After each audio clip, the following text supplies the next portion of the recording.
ससुराल में सौतेली बहन ने किया बंटवारा। तुम्हारी इतनी हिम्मत कि तुमने मेरी ड्रेस पहन ली। तुम जानती भी हो ये ड्रेस कितनी ज्यादा एक्सपेंसिव है।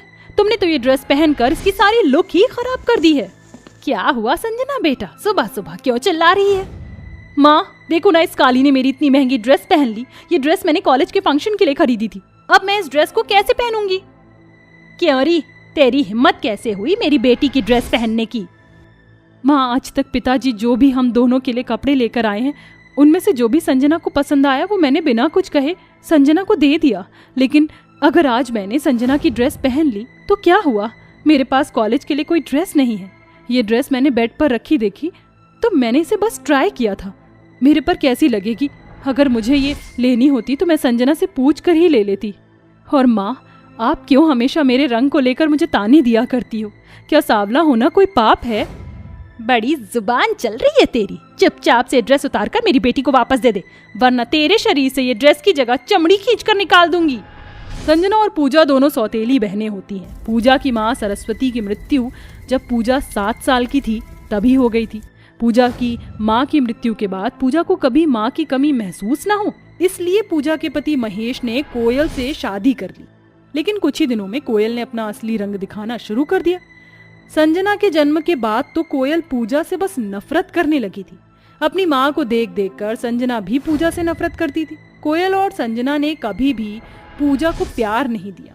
पूजा हमेशा एक माँ और बहन के प्यार के लिए तरसती रही।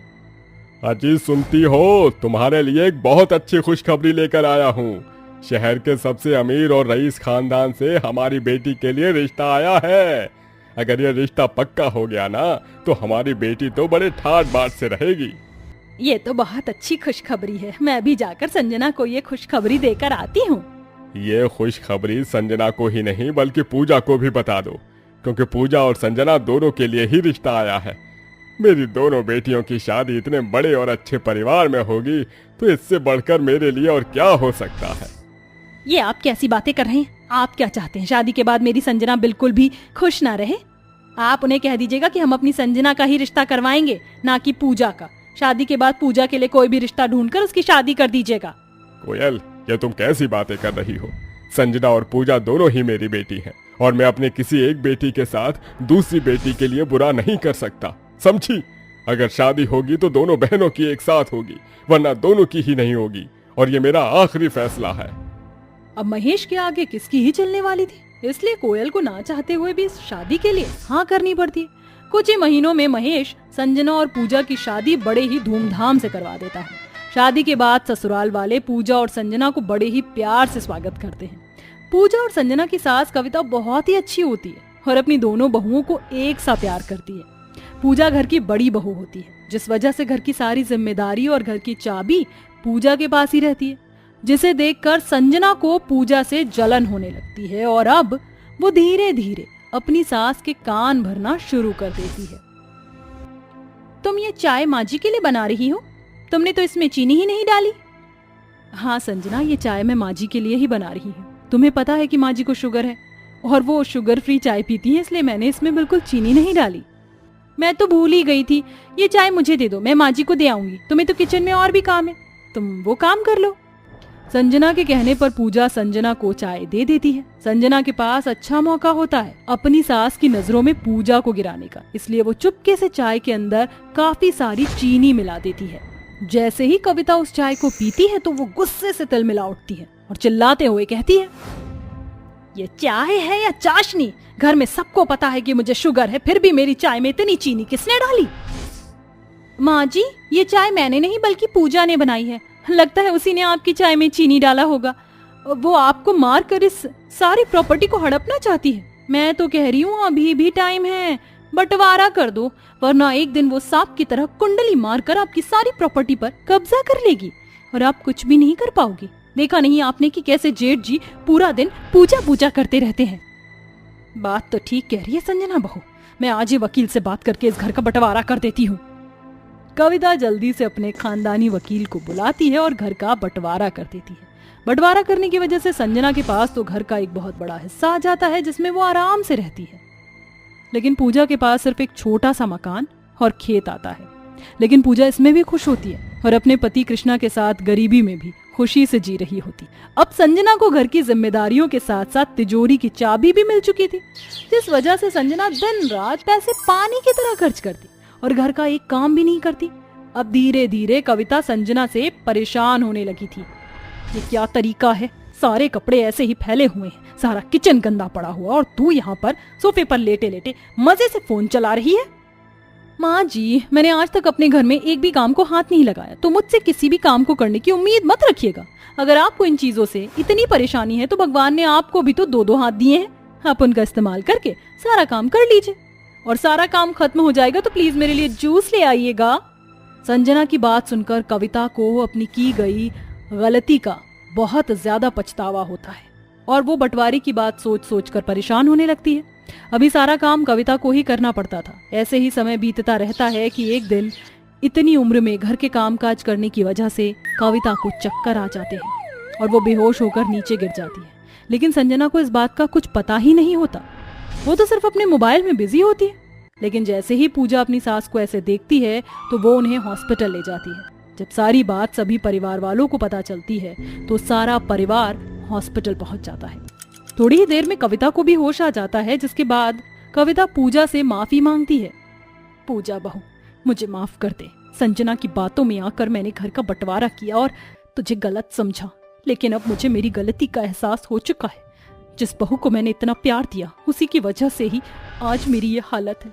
पूजा बहू, तू वापस घर आ जा और अपनी सारी जिम्मेदारियों को संभाल। और संजना, तू जैसी बहू से अच्छा है कि मैं अपने बेटे की दूसरी शादी करवा दूं। अभी के अभी अपना सामान उठा और निकल जा मेरे घर से। नहीं माँ जी, ऐसा मत करिए। अगर आप मुझे घर से निकाल देंगी तो मैं कहाँ जाऊंगी? समाज में तो मेरी बदनामी हो जाएगी। प्लीज मुझे माफ कर दीजिए। प्लीज माँ जी, संजना को माफ कर दीजिए। अभी वो छोटी है, इसलिए अपनी जिम्मेदारियों को अच्छे से नहीं समझ पा रही है, लेकिन बढ़ती उम्र के साथ वो ये सारी जिम्मेदारियों को अच्छे से समझेगी। मैं अपनी बहन का घर यूं उजड़ता हुआ नहीं देख सकती। पूजा के समझाने पर कविता समझ जाती है और संजना को माफ कर देती है। आज पूजा की वजह से ही संजना का घर उजड़ने से बचता है, जिसे देखकर संजना को अब अपनी सारी गलतियों का एहसास हो जाता है और वो पूजा से माफी मांगती है, जिसके बाद अब वो दोनों सौतेली बहनें सगी बहनों की तरह रहते हैं। महेश जी, अब आप ही बताओ, कोई भी हमारी लड़की से रिश्ता नहीं करना चाहता। इस गांव के सब लोगों को पता है कि हमारी बेटी किन्नर है। फिलहाल तो राजवती, मुझे भी कुछ समझ नहीं आ रहा। पता नहीं भगवान हमारे साथ ये कौन सा खेल खेल रहा है। इस लड़की की वजह से हमारे पूरे गांव में बदनामी भी हो गई है। हर कोई हमें यही कहता है कि मैं किन्नर का बाप हूँ। ये सुनकर मुझे अच्छा नहीं लगता। मैंने कुछ सोचा है, क्यों ना हम दूसरे गांव में जाकर अपनी बेटी का किसी अच्छे घर में रिश्ता कर देते हैं। इसके चलते वो खुश तो रहेगी ही, ऊपर से हमारा पीछा भी इससे छूट जाएगा।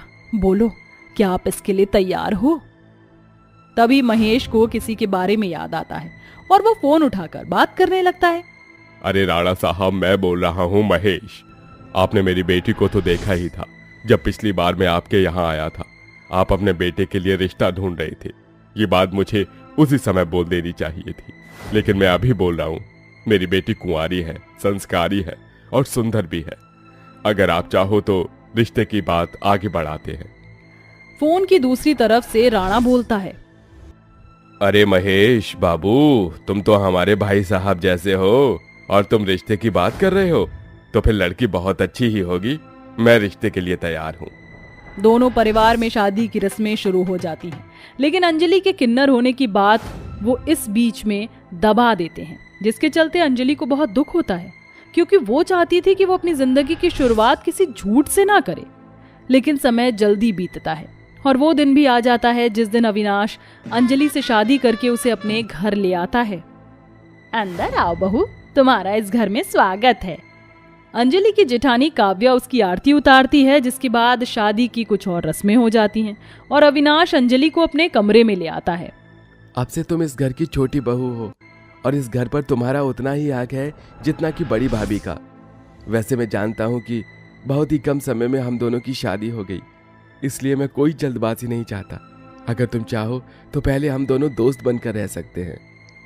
अविनाश की ये बात सुनकर अंजलि की आंखों में आंसू आ जाते हैं और वो रोते हुए अविनाश से कहती है, मैं तो एक ऐसा रिश्ता शुरू कर रही हूँ जिसकी शुरुआत ही झूठ की बुनियाद पर हुई है। मुझे माफ कर दीजिए अविनाश जी। आप बहुत अच्छे हो, लेकिन मैं ये झूठ के सहारे अपने रिश्ते को आगे नहीं बढ़ा सकती। कौन सा झूठ? कैसा झूठ?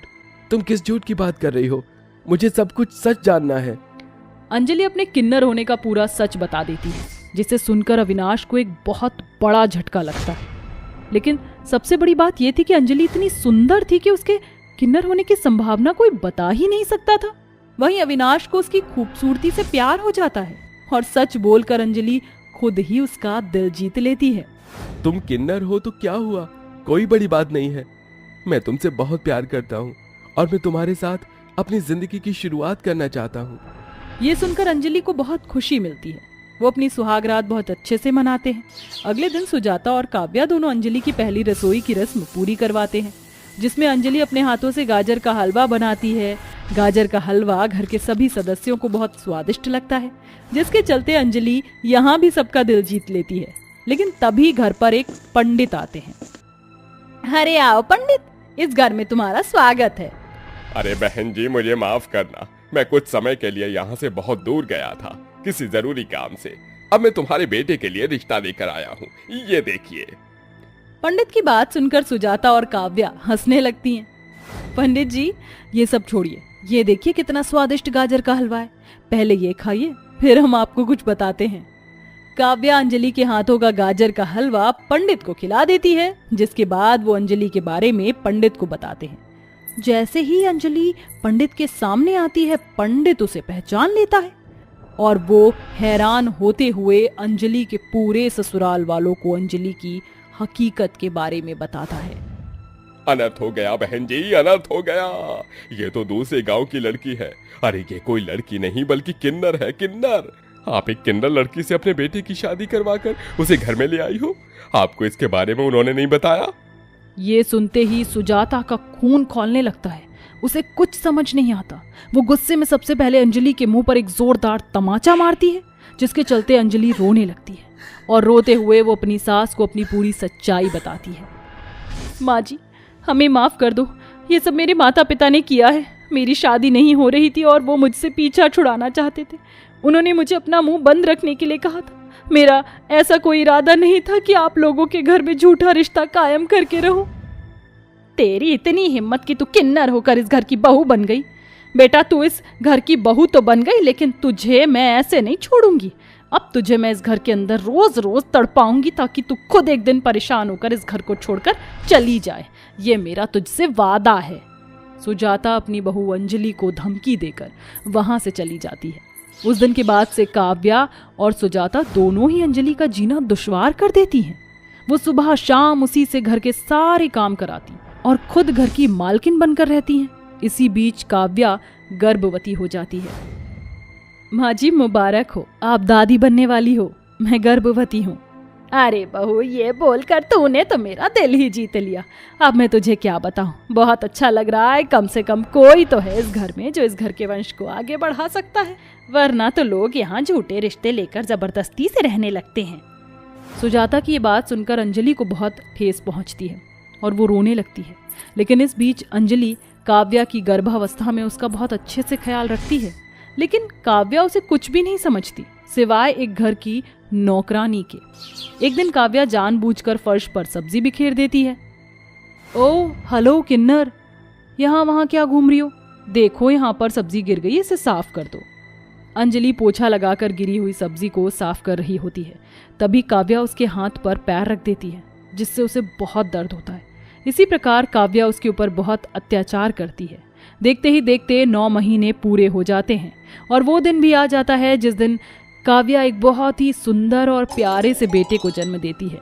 जब वो हॉस्पिटल से अपने बच्चे के साथ घर लौट आती है तो उसके घर पर कई सारे किन्नर बधाई देने आते हैं। अरे बहन, ऊपर वाला तेरे बालक को लाख दुआएं दे और तुझे हमेशा स्वस्थ रखे, तेरा बच्चा भी स्वस्थ रहे।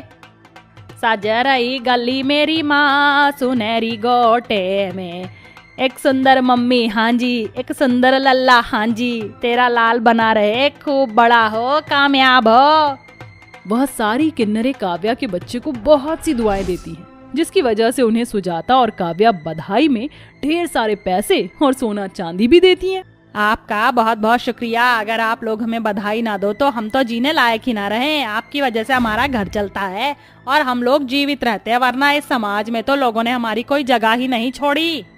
उनकी ये सारी बातें सुनकर सुजाता को अपनी बहू अंजलि के बारे में याद आता है, जिसके चलते सुजाता को अपनी गलती का पछतावा होता है।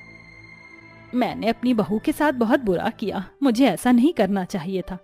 अंजलि बहू, मुझे माफ कर दे। आज मुझे अपनी गलती का पछतावा हुआ है। आज से तुम इस घर की बहू हो, और हाँ, अगर तुम इन लोगों के साथ जाना चाहती हो तो तुम जा सकती हो। अरे माँ जी, मैं तो बहुत पहले से ही इन सब के साथ जाना चाहती थी, लेकिन मेरे माता पिता ने जाने ही नहीं दिया। अब आप बोल रहे हो तो मैं इनके साथ चली जाती हूँ, जहाँ मुझे इज्जत और सम्मान दोनों मिलेंगे। तभी अंजलि का पति उसे रोकता है। नहीं, मैं तुम्हें कहीं नहीं जाने दूंगा, तुम यहीं रहोगी। मैं तुमसे बहुत प्यार करता हूँ और तुम्हारे बिना नहीं रह सकता अंजलि, प्लीज मत जाओ। हाँ बहू, रुक जा। जिसका इतना प्यार करने वाला परिवार हो, वो कैसे उसे छोड़कर जा सकता है। अंजलि सबसे गिले शिकवे मिटाकर किन्नरों का शुक्रिया अदा करती है और अपने ससुराल में खुशी खुशी रहने लगती है।